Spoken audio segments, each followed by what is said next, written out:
Maka dari itu Allah Ta'ala memuliakan.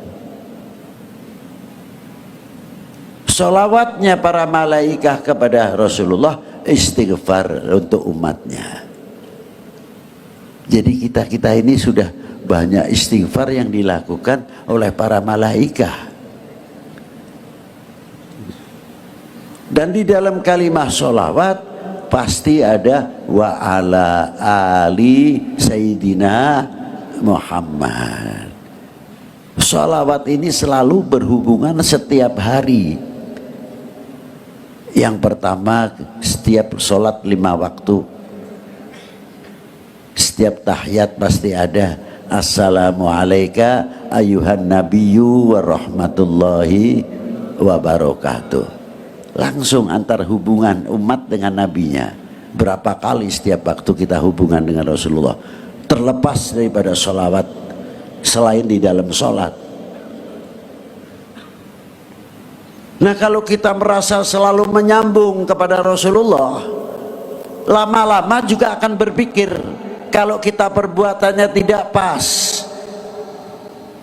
tidak sesuai, tidak terpuji, kita malu karena kita selalu mengucapkan assalamualaikum ayuhan nabiyyu wa rahmatullahi wa barakatuh. Dan di kalimah wa ala ali sayyidina Muhammad, kalimah wa ala ali bukan makna untuk keluarga saja.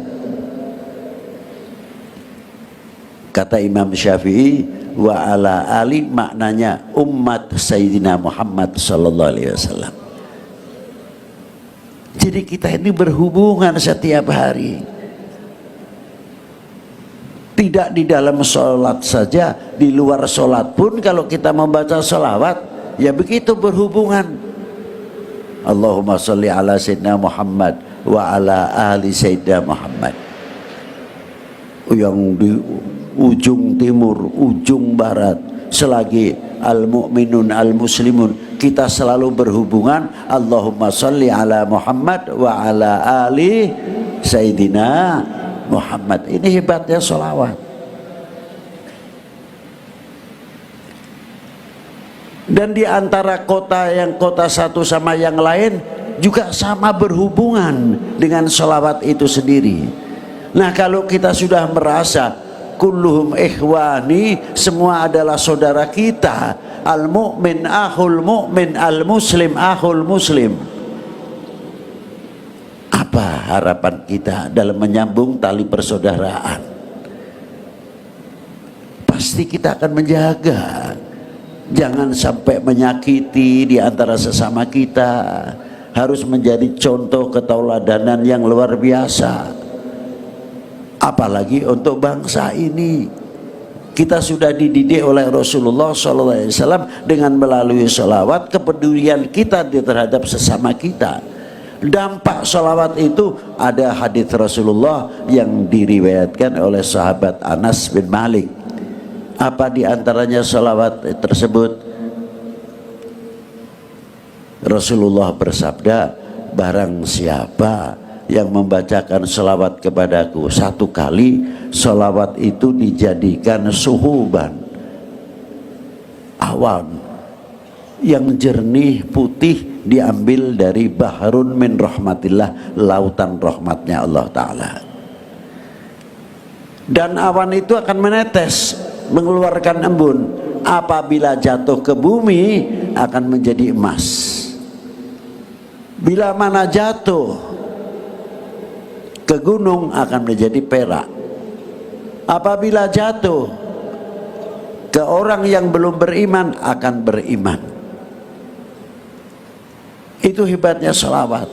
Tanah yang gersang seperti apapun, kalau orangnya min ahli sholawat, insya Allah tanah itu akan menjadi subur karena berakatus sholawat. Gunung pun sama, yang erupsi dan sebagainya sering. Coba lingkarannya atau lingkupnya banyak membaca sholawat, gunung itu akan dingin. Itu diantaranya. Sampai Rasulullah menjunjung dalam sholawat itu orang-orang min ahli sholawat, diantaranya ulama. Bila mana manusia ini sudah lari dari para ulama, 3 hal akan diturunkan oleh Allah Ta'ala. Apa yang pertama? Yarfa'ullahul barokah min ma'isyatihi, akan diangkat barokahnya dari perdagangannya dan pertaniannya. Kalau orang itu sudah jauh dari ulama, buminya pun yang diinjak ikut gersang, gunung pun ikut gersang. Karena apa? Kita menjauhi dari para ulama as-salihin, ulama yang soleh. Itu diantaranya. Nah, sholawat Nabi ya lebih apalagi. Maka pentingnya sholawat. Mari kita, apa yang dimaksud emas di bumi ini?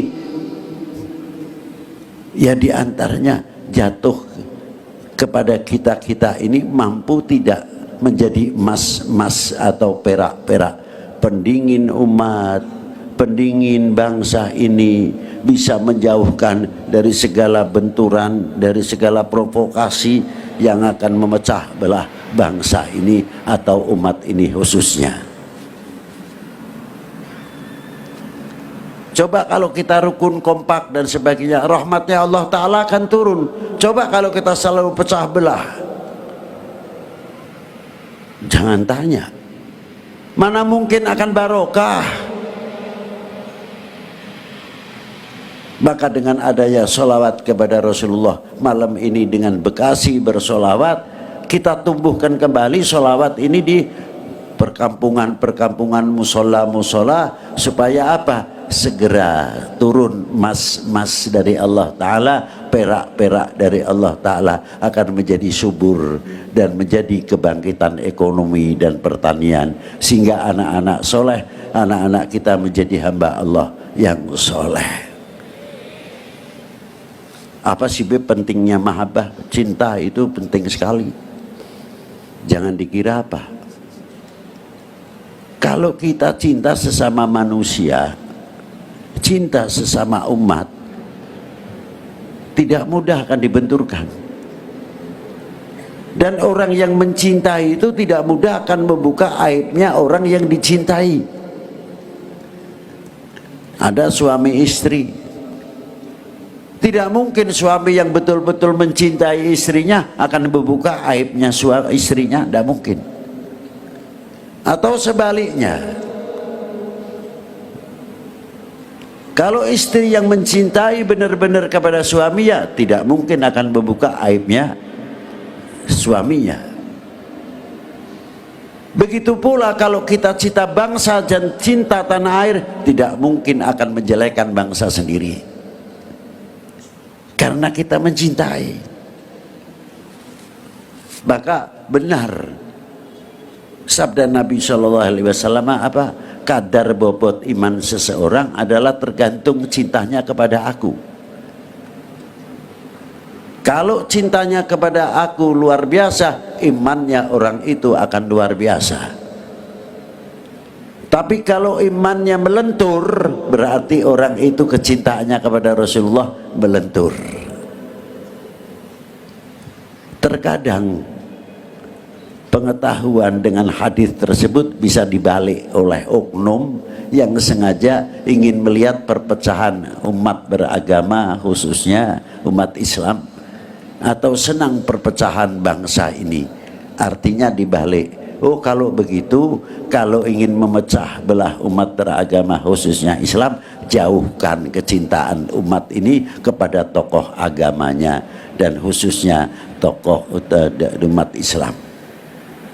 Kalau sudah jauh dengan para ulamanya, atas kecintaannya paling gampang dibenturkan. Begitu pula bagaimana cara menghancurkan bangsa ini, jauhkan kepercayaannya kepada pemerintahnya, kemampuan kebangsaannya, jauhkan kepercayaannya kepada TNI-nya, jauhkan kepercayaannya kepada Polri-nya, cari kelemahan-kelemahan, apa yang kecil-kecil diorbitkan. Tapi ketika kita duduk bersama dengan TNI, Polri, pemerintah, ulama, seperti malam hari ini, jarang diorbitkan. Lucu kan? Tapi ada kesalahan yang kecil, diorbitkan luar biasa. Itu cara gembosi bagaimana kecintaannya bangsa ini kepada bangsanya, kepada pemerintahnya, kepada TNI Polri-nya. Tapi bagi orang-orang yang mencintai luar biasa, tidak mungkin akan digoyahkan karena kecintaannya lebih-lebih akan membuka aibnya saudara kita sebangsa setanah air, saudara mukmin kita. Itulah, coba kita lihat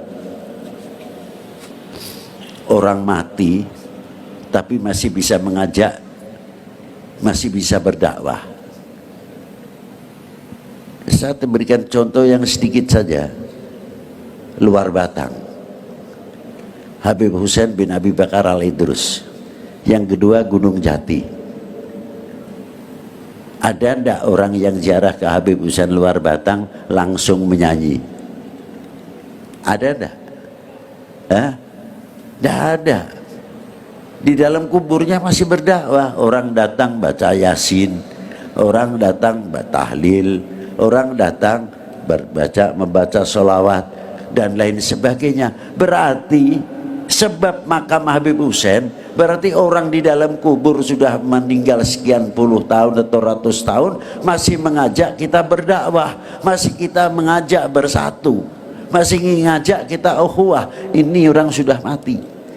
Apalagi di Maulana Syarif Hidayatullah, separuh non muslim, separuh muslim.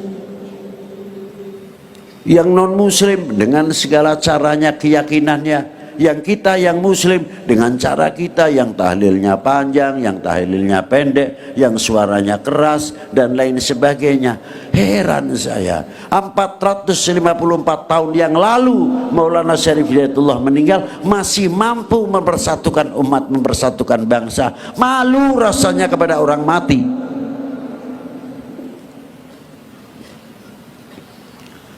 Para beliau masih mempersatukan dalam persaudaraan, cinta bangsa dan cinta tanah air. Mestinya kita banyak bercermin. Oleh-olehnya khol ini apa? Oh, kita baru pengajian di Bekasi dengan apa judulnya tadi? Temanya Bekasi bersolawat. Nah, oleh-oleh kita dari Bekasi bersolawat ini apa? Maknanya solawat ini apa? Ayo kita amalkan. Untuk apa? Merapatkan jajaran, menjadi perekat umat, perekat bangsa, sehingga tidak mudah digoyahkan. Itu harapan kita semuanya.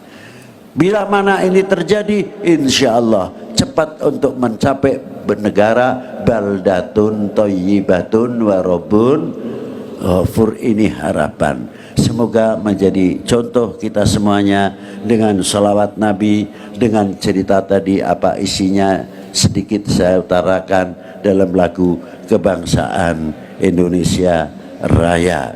Semoga manfaat untuk kita semuanya, fiddin wa dunya wal akhirah.